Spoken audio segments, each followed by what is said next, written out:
Oke, halo semua, selamat datang di channel gue. Kali ini gue udah lama juga nggak upload video ya karena saat ini gue sibuk di Next Trend. Itu salah satu channel buat gue review gadget punyanya Kompas. Jadi kalau kalian mau review gadget-gadget terbaru bisa langsung ke channel Next Trend aja. Di sini gue akan ya sharing aja pengalaman gue main game. Jadi ini adalah salah satu game yang gue awalnya curiga ya karena dia punya rating itu cukup tinggi. Gue ngeliat di mana-mana. Nih kalau kalian cek di Steam-nya ya, di Steam itu Crusader King. Ya, Crusader King ya gamenya ya. Itu dia bilang nih dia dapat dari IGN 10/10, dari PC Gamer 94%. Tinggi banget lah untuk sebuah game ya. Apa sih yang ngebuat game ini punya rating yang tinggi? Gue juga bingung. Sampai akhirnya gue beli karena cukup penasaran. Ternyata setelah gue mainin, bagus memang gamenya. Bagus banget. Gue penggemar game strategi, tapi emang biasanya gue selama ini lebih banyak beli kayak Total War sih. Game-game Paradox gitu. Ya untuk perangnya gue belum pernah beli, tapi gue beli game yang lain untuk Paradox ya. Kayak Surviving Mars itu gue beli. Nah, Crusader Kings 3 ini itu sebenarnya konsep serupa itu udah pernah dibikin juga. Ada kan ya jelas namanya Crusader King 3 ya, pasti ada Crusader King 1 dan 2, tapi gue belum pernah main. Ada Heart of Iron sama Europe Universalis kalau nggak salah judulnya. Itu juga konsepnya sama kayak gitu juga. Nah, tapi di game yang Crusader Kings 3 ini cukup populer di kalangan penggemar game-game strategi ya. Gue jadi penasaran gitu, apa sih yang buat game ini bagus gitu. Sampai akhirnya gue beli dan gue mainin, ya bagus memang. Jadi buat yang belum tahu, Crusader Kings 3 itu sebenarnya game RTS atau real time strategy. Dia tuh ngambil tema abad pertengahan awal sampai akhir. Tapi dia mapnya tuh nggak cuman Eropa, karena kan kalau misalkan kita dengar abad pertengahan pasti yang di top of mind kita tuh Eropa gitu kan, yang tentara baju-baju besi gitu. Nah ini sini mapnya itu cukup luas dari Asia sampai Eropa. Tapi yang sejauh ini yang gue mainkan cuma Eropa aja, karena ini game nggak kayak Total War yang lu bisa nguasain mungkin satu peta lu bisa kuasain semua. Di sini nggak, ini prosesnya cukup panjang karena emang nggak gampang gitu. Karena gue rasa memang konsentrasi utama dari game ini tuh bukan bagaimana lu bisa menguasai gitu, tapi ini tentang survival atau bertahan hidup. Gue sebenarnya berharap sih petanya bisa sampai Indonesia gitu ya. Kan lumayan kalau misalnya kita bisa main jadi Majapahit atau Sriwijaya gitu kan. Cakep pasti itu game. Nah, seperti tadi gue bilang, gue belum pernah main Crusader Kings 1 dan 2. Tapi gue paham sama beberapa game strategi ya Paradox yang kayaknya memang ini game yang masih didesain untuk para entusias. Seperti halnya game yang didesain untuk para entusias, ini gamenya cukup sulit buat dimainkan oleh orang awam ataupun yang baru pertama kali masuk ke game strategi. Dan ini tuh game punya banyak banget tools, banyak banget yang hal bisa kita lakukan satu persatu. Jadi untuk game ini gue nggak saranin kalian untuk melewatkan yang namanya tutorial. Tutorial ini vital banget kalau menurut gue. Nah, game Crusader Kings 3 ini intinya adalah bagaimana lo bisa mempertahankan dinasti lo dengan cara apapun. Apapun yang lo pikirkan, lo bisa kawin, bersekutu, menaklukkan daerah lain, pembunuhan, adopsi, pokoknya masih banyak lagi.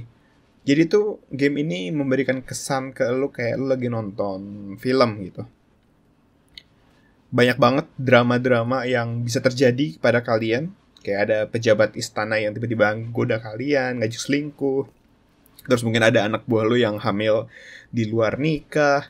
Terus ada yang selingkuh, ada yang pemberontakan yang dipimpin bahkan oleh mungkin keturunan lo sendiri. Ini menurut gue salah satu kekuatan Crusader Kings 3 tuh di situ, dari cerita-cerita yang ditimbulkan gitu. Nah,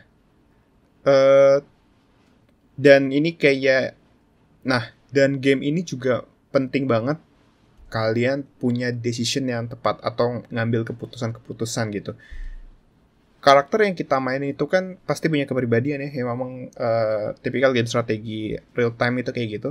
Setiap pemimpin punya kepribadian dan juga punya relasi terhadap setiap karakter yang bisa positif dan negatif. Kita harus bisa mainin politik, mempertahankan dinasti kita, ngambil keputusan, tapi didasarkan pada kepribadian kita. Jadi nggak bisa kita kayak misalkan kita dapat trade orangnya baik gitu ya, tapi kita demennya menggal musuh. Nah itu nggak bisa. Kenapa? Karena hal itu bisa mengakibatkan stres, karena kita bertindak tidak sesuai dengan kepribadian. Kalau stres nanti ya bisa sakit, bisa cepat meninggal juga karakter kita. Jadi memang harus diperhatikan sih seperti itu. Nah, keputusan-keputusan itu harus diambil. Kenapa? Karena seperti tadi gue bilang, banyak banget drama-drama dalam game ini. Kita harus bisa memainkan politik untuk mempertahankan kita, lebih tepatnya sebenarnya dinasti kita. Jadi kita punya dinasti di kerajaan dan kita bisa mempertahankannya, yang terancam baik dari luar kerajaan ataupun dari dalam kerajaan kita sendiri. Karena gini, dalam game ini kita nggak mungkin menguasai semua daerah yang kita taklukkan. Daerah ini kadang harus kita serahkan kepada anak buah yang juga tidak selamanya setia. Makanya kita harus bisa mainkan politik untuk mempengaruhi mereka. Karena kalau kita tidak bisa mempengaruhi mereka, ya mereka akan berbalik kepada kita. Dan berbalik itu bukan cuma masalah politik ya, kadang masalah budaya atau agama juga yang beda. Di Crusader Kings 3 ini ada banyak banget budaya dan gamenya. Budaya dan agamanya. Setiap agama itu bisa membuat aturan main sendiri gitu. Beda-beda tiap kali agama yang kalian pilih. Kayak misalkan lu milih religion kerajaan yang punya agamanya Katolik, ya lu berarti nggak boleh nikah lebih dari sekali. Terus kebijakan antar negara itu kadang harus dengan persetujuan paus. Terus juga lu harus mendukung perang salib juga kalau misalkan terjadi. Beda kalau misalkan kalian pilih Nordik gitu ya.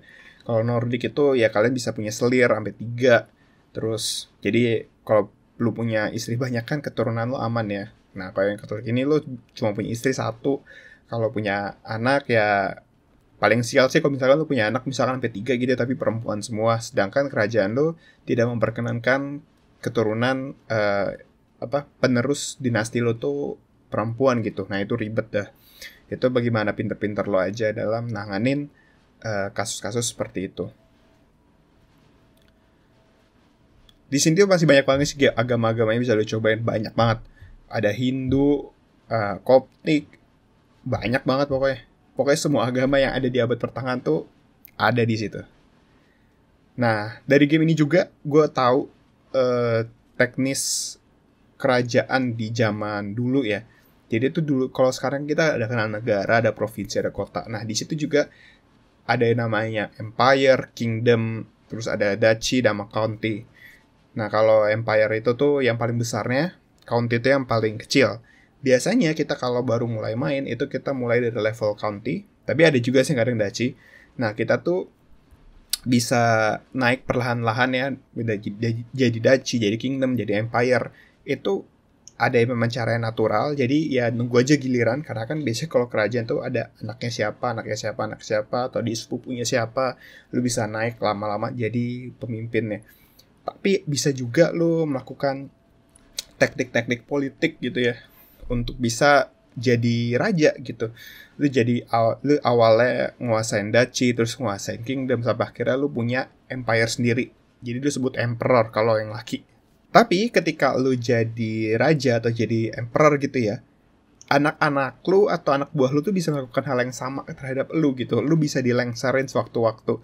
Nah, itulah di sini letak keseruan gamenya. Karena banyak banget kondisi yang tidak terduga dan mendadak.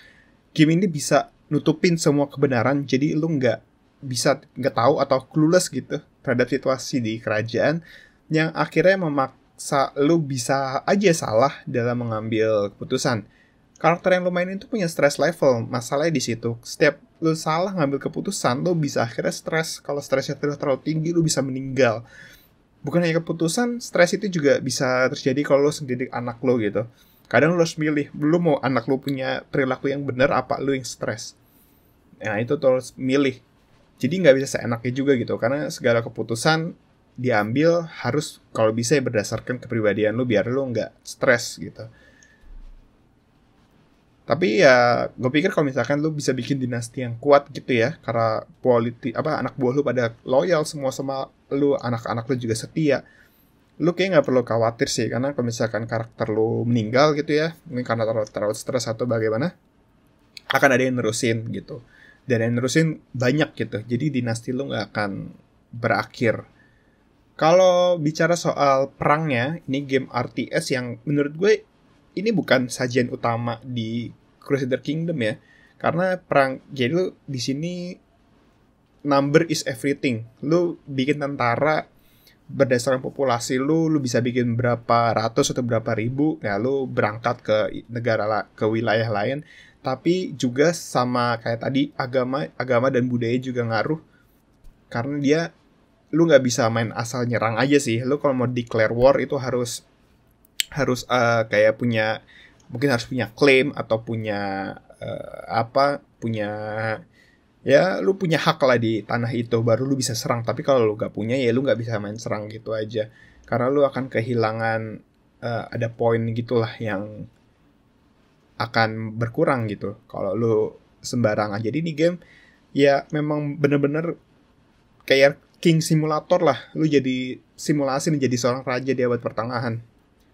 Kayak gitu aja dulu sih review dari Crusader Kings 3. Jadi overall yang membuat game ini seru adalah banyak banget hal-hal tidak terduga yang bisa kita temukan gitu dalam game ini. Salah satunya itu banyak banget intrik, drama, politik yang itu bisa menggoyahkan posisi kalian sebagai pemimpin gitu, entah kalian sebagai kaisar atau sebagai raja. Dan ya gitu, banyak banget pokoknya imajinasi lu pun juga jalan banget di sini, karena nih game kan sebenarnya kalau lihat cukup sederhana, tampilan grafiknya kayak cuman peta terus gerakin orang-orangnya gitu, terus muncul kebanyakan teks. Nah ini game banyak teksnya, jadi kalian kalau orangnya malas baca, gue nggak saranin sih game ini gitu. Udah sih gitu aja. Jadi kalau menurut gue ini game ya kalau lu suka sama game strategi dan game yang sangat naratifnya dalam arti kalian harus baca, ini game mungkin cocok buat kalian. Tapi kalau kalian gak suka ya gue gak saranin sih. Total War kayaknya lebih seru ya kalau soal urusan game strategi yang gak terlalu berat gitu. Kalau menurut gue Crusader Kings 3 ini masih cukup berat, meskipun ada beberapa yang bilang ini udah lebih ringan dibandingkan Crusader Kings 1 dan 2. Sekian dari Bagus. Kalau mau follow sosial media gue ada di kolom deskripsi. Terima kasih juga udah nonton sampai selesai. Sampai jumpa di video-video berikutnya.